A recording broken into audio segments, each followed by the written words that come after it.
तो आपको स्वागत है हमारे YouTube चैनल SM स्टडी 333 में। साथियों, आज मैं रेशियो के क्लास 7 के बारे में बात करेंगे।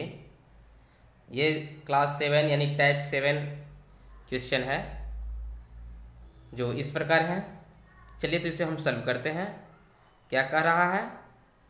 तीन संख्याओं का औसत 10 है।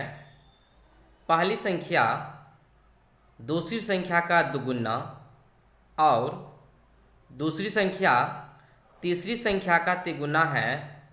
इनमें बड़ी संख्या बताएं। चलिए साथियों, तो इसे हम सॉल्व करते हैं। यहाँ पे हम क्या मान लेते हैं कि तीन संख्या ABC है। तो सबसे पहले साथियों हम क्या करेंगे, जब सवाल में आपको दिया रहेगा तीन संख्याओं का औसत 10, तो पहले हम क्या करेंगे, तीनों संख्या का योग ज्ञात कर लेंगे। तो तीनों संख्या का योग क्या होता है, टोटल योग क्या होगा, 3 गुना 10 यानी कि 30। साथियों हम कह सकते हैं कि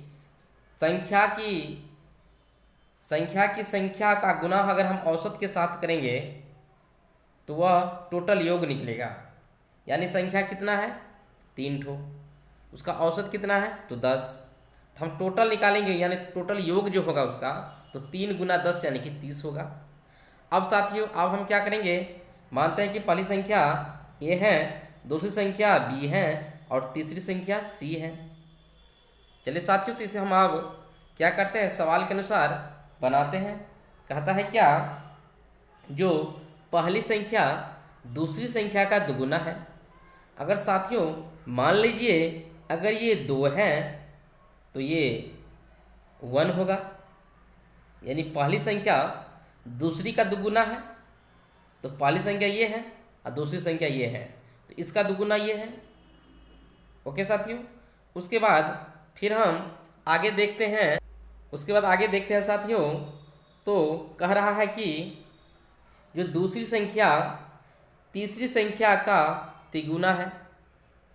तो मान लीजिए दूसरी है और ये तीसरी है, तो इसका तिगुना ये है। यानी कि अगर ये 3 है तो ये 1 है। अब साथियों अब क्या करेंगे हम, तो ये जगह जो खाली है इसको भरिए, इस गड्ढे को भरिए, इस गड्ढे को भरिए। इस गड्ढे में कचरा कौन डालेगा, जिसका घर नज़दीक होगा। तो किसका घर नज़दीक है, 1, तो यहाँ पे 1 का। इसमें किसका घर नज़दीक है तो 3 का, तो यहाँ पे 3 डालिए। अब उसको क्या करेंगे, सबको गुना कर दीजिए। 3 दूना 6 हुआ, 3 एकम 3 हुआ, 1 एकम 1 हुआ। और साथियों ये तो क्या है, अनुपात में वैल्यू है, और ये जो है माइन वैल्यू है, टोटल योग। तो हम क्यों नहीं कर सकते हैं साथियों, 6 3 9 और 1 10। तो हम क्या कर सकते हैं, 10 की वैल्यू अगर 30 है तो 1 की वैल्यू 3 होगी।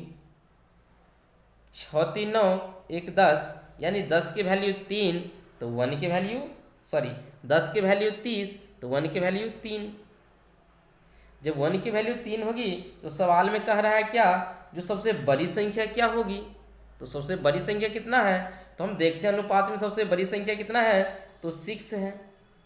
तो 6 की वैल्यू कितना होगा, तो 3 गुना में 6 यानी कि 18। ओके साथियों, आप समझ गए होंगे कि किस प्रकार यह क्वेश्चन बना।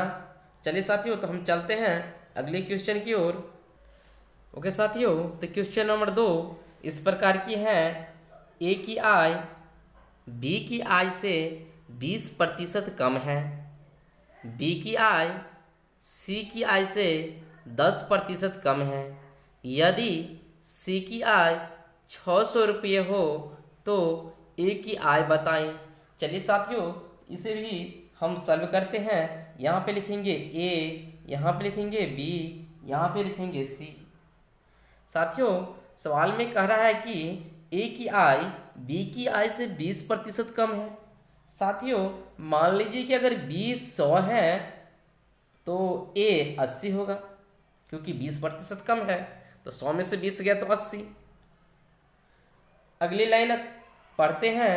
तो कह रहा है कि बी की आय सी की आय से 10% कम है, यानी बी कम है सी से कितना, तो 10%। यानी कि मान लीजिए अगर ये 100 है तो बी कितना होगा, तो 90 होगा।